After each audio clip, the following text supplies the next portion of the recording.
Just raise up these incredible African leaders that we've had. It's critical that as African people we strive to be like them. I'm talking about the Marcus Garveys. I'm talking about the Fannie Lou Hamer's. I'm talking about the Malcolm X's, the Kwame Nkrumahs, and today we have Omali Yeshitela. State power, brothers and sisters, Africans at home and abroad.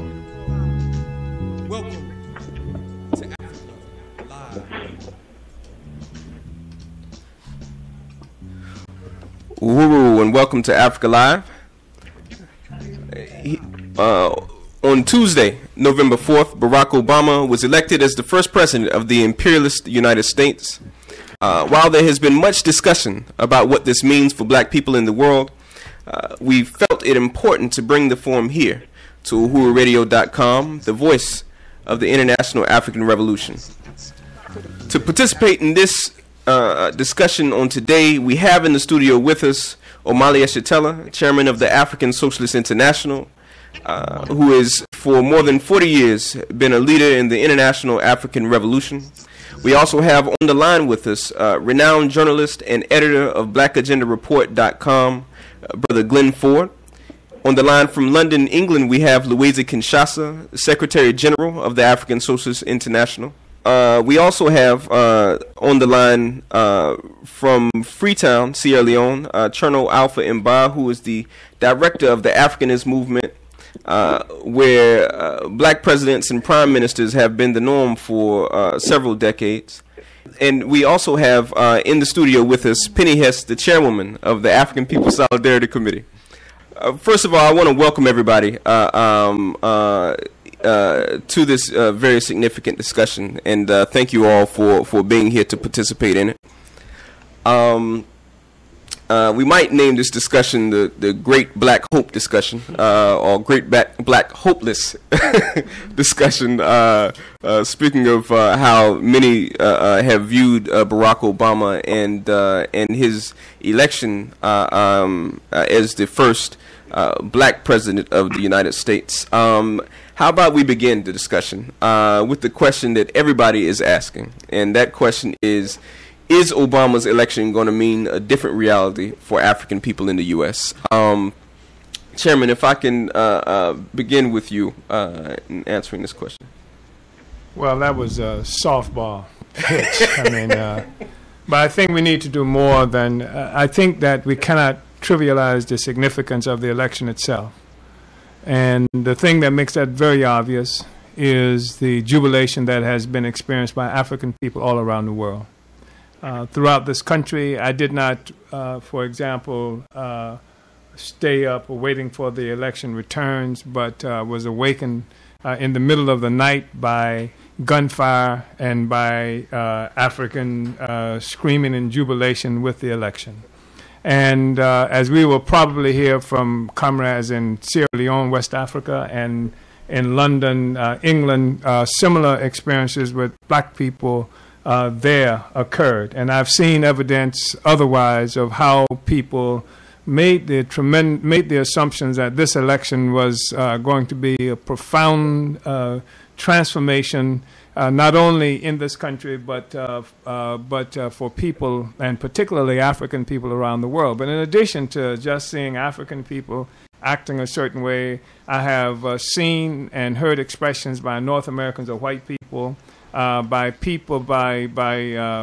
French persons, etc. So it is not something that can be trivialized. There is a tremendous expectation and assumption of power by African people as a consequence of this election. But to answer the question, no, we cannot count on the election of Barack Obama meaning anything meaningful and positive in terms of the conditions of existence for African people in this country. And I think this is something that we're going to have to concentrate on, because the fact is that most Africans many Africans in our experience have indicated that it doesn't matter in a certain way.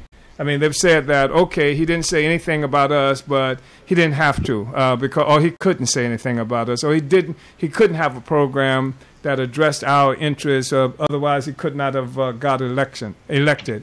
And but having said that, there is an assumption among masses of people that some power has come to us as African people in this country as a consequence of this election. Even a young brother I was talking to on yesterday, he said that now we've got the power. We've got the power.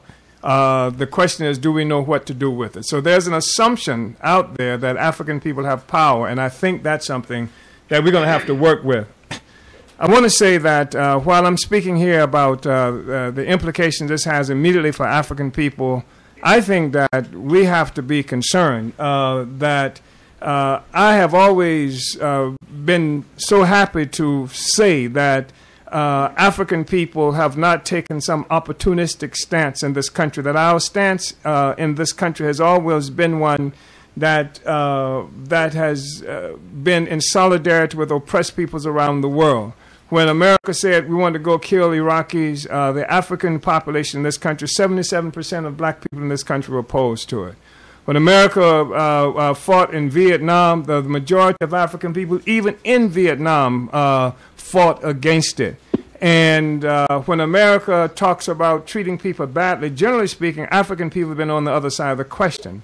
Now what we are confronted with is an Obama who is holding up the same basic imperialist principles that America has stood for all along. There's no statement, even with this Iraqi war, where he talked out both sides of his mouth about the war. He never was able to denounce the war, first of all, as a crime that was committed against the people of Iraq. Instead, he talks about it in terms of a war that there was no real weapons of mass destruction, and or that it was a war that was problematic for other kinds of reasons. Never because of what it meant in terms of taking people's freedom. And now he talks about leaving thousands of troops, and the thing that goes unspoken, of course, is the so-called contractors who are civilians who fight to kill people in Iraq that have been hired by the American government. There's no discussion about removing them.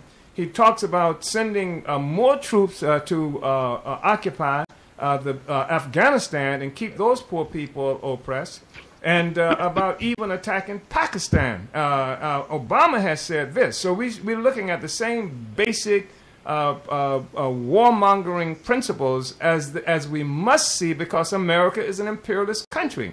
It's not an imperialist country because Obama was elected. In fact, Obama was elected precisely and put forth by white power imperialists precisely because it was an imperialism suffering serious crisis, and that it could not function in the same old way anymore. It's imperialism now with a new face that is not historically associated with the oppression of peoples around the world. And so that's one thing that makes his election really helpful for imperial white power. Secondly, Obama had to say something and do something immediately about AFRICOM, which is the U.S. military command that has been established for the purpose of contending with China for the resources in Africa and for maintaining the status quo in Africa, so that there can be an ongoing extraction of wealth